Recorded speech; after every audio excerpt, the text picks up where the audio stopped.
Hello மக்களே, டெய்லியும் ஒரே மாதிரி குழம்பு செஞ்சு ரொம்ப போர் அடிக்குதுன்னா இந்த ரெசிபியை ட்ரை பண்ணி பாருங்கள். இதில் ஒரு ஸ்நாக் ரெசிபியுமே இருக்குது. குழந்தைங்களுக்கு ப்ரோட்டீன் ரிச்சான ஒரு கோலா உருண்டை குழம்பு தான் காக்க போகிறோம். நைட்டே ஒரு கப் கொண்டைக்கடலையை ஊற வச்சுருக்கேன். கருப்பு கொண்டைக்கடலையை எடுத்திருக்கேன். நீங்களும் கருப்பு கொண்டைக்கடலையில் ட்ரை பண்ணி பாருங்கள். நல்லா ஊறின கொண்டைக்கடலையில் ஒரு 1/4 ஸ்பூன் மஞ்சள் தூள், ஒரு சின்ன துண்டு இஞ்சி சேர்த்துக்கோங்க. காரத்துக்கு பச்சை மிளகா சேர்த்துருக்கேன்.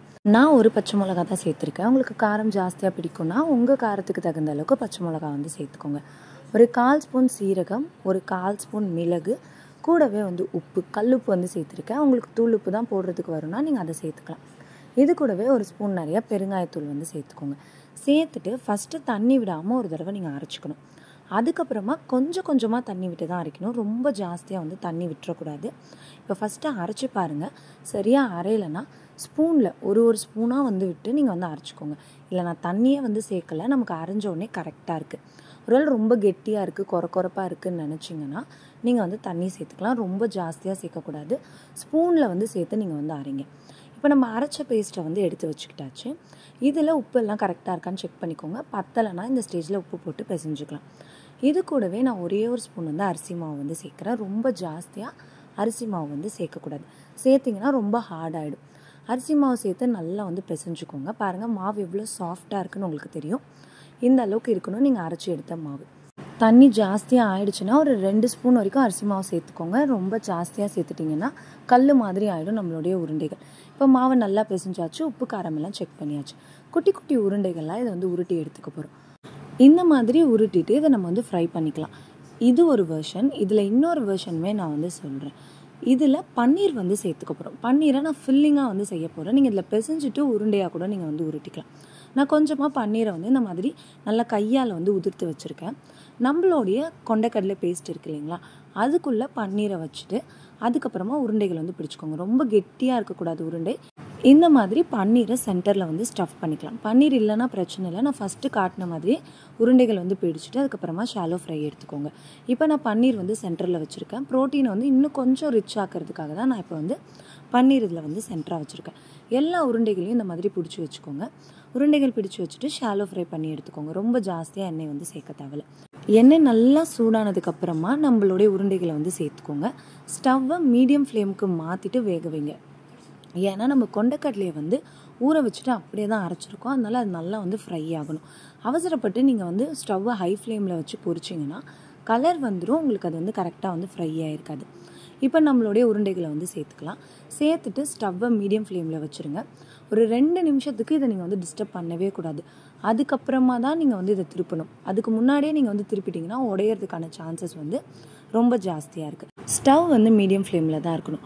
ஒரு உருண்டையை திருப்பி பாருங்கள். திருப்பி போட முடியுது அப்படின்னா மட்டும்தான் அடுத்ததெல்லாம் நீங்கள் திருப்பணும். இந்த மாதிரி பொறுமையாக தான் நீங்கள் திருப்பி போடணும்.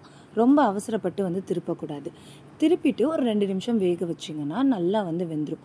உங்களுக்கு ஒரு வேளை வெந்துருச்சா அப்படின்னு சொல்லி டவுட்டாக இருந்துச்சுன்னா ஒரு உருண்டை எடுத்து கட் பண்ணி பாருங்கள். நல்லா வெந்திருந்தால் மட்டும் அடுத்ததை நீங்கள் எடுக்கலாம். கலரே பாருங்கள், கொஞ்சம் நல்லா கோல்டன் ப்ரௌன் ஆக ஆரம்பிச்சிருச்சு.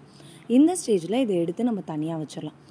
இது அப்படியே குழந்தைங்க கிட்ட கொடுத்தாலும் விரும்பி சாப்பிட்டுடுவாங்க. கொண்டைக்கடலையே பிடிக்காத குழந்தைங்களுக்கு கூட இந்த மாதிரி செஞ்சு கொடுங்க. கொண்டைக்கடலைன்னு தெரியாமல் சாப்பிட்டுடுவாங்க. நம்ம இதை ஒரு கிரேவி மாதிரி செய்ய போகிறோம். இட்லி, தோசை, சப்பாத்தி, ரைஸில் போட்டு சாப்பிட்றது கூட ரொம்பவே டேஸ்டியாக இருக்குங்க. குழந்தைங்களுக்கு இந்த மாதிரியும் கண்டிப்பாக செஞ்சு கொடுங்க. இதை தனியாக எடுத்து வச்சிடலாம். ஒரு வானலில் கொஞ்சமாக எண்ணெய் விட்டுக்கோங்க. ரொம்ப ஜாஸ்தியாக தேவையில்லை. நான் 1 ஸ்பூன் எண்ணெய் சேர்த்துருக்கேன். ஒரே ஒரு பிரியாணி இலை, ஒரு பட்டை, கிராம்பு, ஏலக்காய் இதெல்லாமே சேர்த்து நல்லா பொரிஞ்சதுக்கப்புறமா ஒரு வெங்காயத்தை கட் பண்ணி வச்சுருக்கேன். பொடியாக நறுக்கி வச்சுக்கோங்க. நீல வாக்கில் வேண்டாம். கட் பண்ண வெங்காயத்தை நல்லா வதக்கிக்கோங்க. ஓரளவுக்கு வதங்கினதுக்கப்புறமா இதில் நம்ம இஞ்சி பூண்டு விழுது சேர்க்க போகிறோம். பாருங்கள், வெங்காயம் நல்லா கண்ணாடி பதம் வந்துருச்சு. இதில் இஞ்சி பூண்டு பேஸ்ட் 1 ஸ்பூன் சேர்த்துக்கோங்க. ரொம்ப ஜாஸ்தியாக மசாலாஸ் சேர்க்க தேவையில்லை. இஞ்சி பூண்டு பேஸ்ட் சேர்த்துட்டு ஒரு தடவை வதக்கி விட்டுக்கோங்க. ஒரு வேளை நீங்கள் இஞ்சி பூண்டு பேஸ்ட் சேர்த்ததுக்கப்புறமா அடி பிடிக்கிற மாதிரி இருந்துச்சுன்னா 2 ஸ்பூன் தண்ணி சேர்த்திங்கன்னா அந்த இஞ்சி பூண்டு பேஸ்ட் அடி பிடிக்காது. இந்த மாதிரி நல்லா வதக்கிறதுக்கப்புறம் இதில் தக்காளி சேர்த்துக்க போகிறோம். நான் ஒரு வெங்காயம் எடுத்திருக்கேன். இப்போ ஒரு தக்காளி எடுத்துக்க போகிறேன். நல்லா பழுத்த தக்காளியாக எடுத்துக்கோங்க. தக்காளியை அரைச்சி சேர்த்துக்கோங்க. பொடியாக நறுக்கி சேர்க்குறத விட அரைச்சி சேர்த்திங்கன்னா உங்களுக்கு ஒரு கிரேவி நல்லா திக் கன்சிஸ்டன்சியில் கிடைக்கும். ஒரு தக்காளியை அரைச்ச விழுதை நான் இப்போ வந்து சேர்த்துக்க போகிறேன். சேர்த்துட்டு ஒரு நிமிஷம் நல்லா வதக்கி விட்டுக்கோங்க. ஸ்டவ் மீடியம் ஃப்ளேம்லேயே வச்சுக்கோங்க, ஹை ஃப்ளேமில் வந்து வைக்க தேவையில்லை.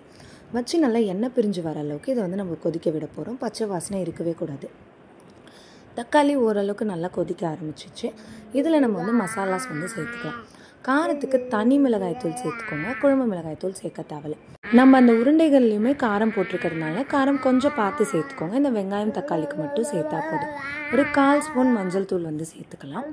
இது கூடவே 1/2 ஸ்பூன் தனியாத்தூள் சேர்த்துக்கோங்க. 1/4 ஸ்பூன் தனி மிளகாய்த்தூள், 1/2 ஸ்பூன் வந்து தனியாத்தூள் வந்து சேர்த்துக்கோங்க. ஜாஸ்தியான மசாலா நம்ம வந்து சேர்க்கலாம், ஆனால் டேஸ்ட் வந்து சூப்பராக இருக்குங்க. சேர்த்துட்டு நல்லா வதக்கி விட்டுக்கோங்க. வதக்கி விட்டுட்டு எண்ணெய் பிரிஞ்சு வர அளவுக்கு இதை வந்து கொதிக்க வைக்க போகிறோம்.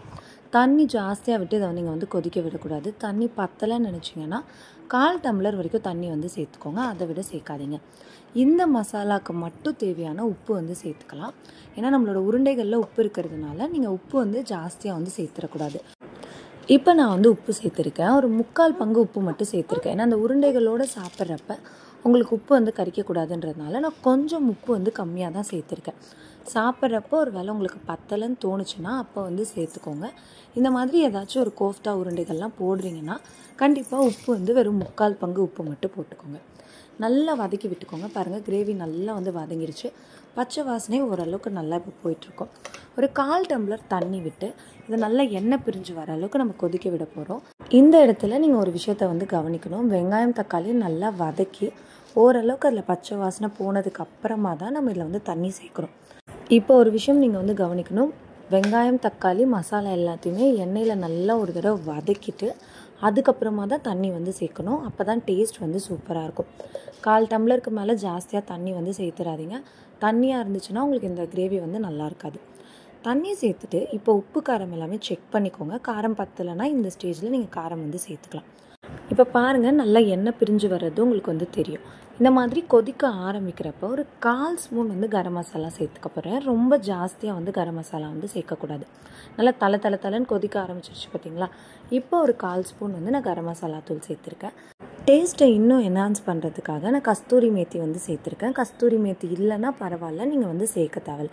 கொஞ்சமாக எடுத்து நல்லா கையில் நசுக்கி சேர்த்துருங்க. சேர்த்துட்டு ஒரு தடவை கலந்து விட்டுக்கோங்க. இந்த மாதிரி எண்ணெய் பிரிஞ்சு மசாலாவோட பச்சை வாசனை எல்லாம் போனதுக்கப்புறமா நம்ம ஃப்ரை பண்ணி வச்சுருக்க உருண்டைகள் இதில் வந்து சேர்த்துக்க போகிறோம். இந்த ஸ்டேஜில் தான் சேர்க்கணும், முன்னாடியே வந்து சேர்த்துறாதீங்க. உங்களுக்கு வந்து அந்த பால்ஸ் வந்து ரொம்ப ஊறிடுச்சுனாலும் டேஸ்ட் வந்து நல்லா இருக்காது. இந்த மாதிரி எல்லாமே முடிய போகிற லாஸ்ட்டு ஒரு 5 மினிட்ஸில் தான் நம்ம உருண்டைகளை வந்து சேர்க்கணும். சேர்த்து மூடி போட்டு ஒரு 5 நிமிஷம் ஸ்லோ ஃப்ளேமில் கொதிக்க விட்டுடுங்க. மசாலா எல்லாமே இந்த உருண்டைகளில் இறங்கி ஒரு சூப்பரான கிரேவி வந்து ரெடி ஆகிடும். கோஃப்தா பால் சேர்த்ததுக்கப்புறமா மீடியம் ஃப்ளேமில் 5 நிமிஷம் நல்லா கொதிக்க விட்டு இறக்குனீங்கன்னா நம்மளுடைய கொண்டை கடலை உருண்டை குழம்பு ரெடி ஆகிடுச்சுங்க. கடைசியாக கொஞ்சமாக கருவேப்பிலை கொத்தமல்லி தூவி இறக்கிடுங்க. இட்லி கூட, தோசை கூட, சப்பாத்திக்கெல்லாம் சூப்பராக இருக்குங்க. ட்ரை பண்ணி பார்த்துட்டு எப்படி இருந்துச்சுன்னு மறக்காமல் கமெண்ட்லேயே சொல்லுங்கள். வீடியோ பிடிச்சிருந்துச்சுன்னா லைக் பண்ணுங்கள், ஷேர் பண்ணுங்கள். நம்ம சேனலுக்கு சப்ஸ்கிரைப் பண்ணிக்கோங்க. பக்கத்தில் இருக்க பெல் ஐக்கானில் ஆல் என்ற ஆப்ஷனை சூஸ் பண்ணிக்கோங்க. அப்போ தான் நம்ம சேனலில் போடுற எல்லா வீடியோஸும் உங்களுக்கு நோட்டிஃபிகேஷனாக வரும். இந்த வீடியோ பார்க்குறதுக்கு உங்களோட வேல்யூபிளான டைமை ஸ்பெண்ட் பண்ணதுக்கு தேங்க்யூ.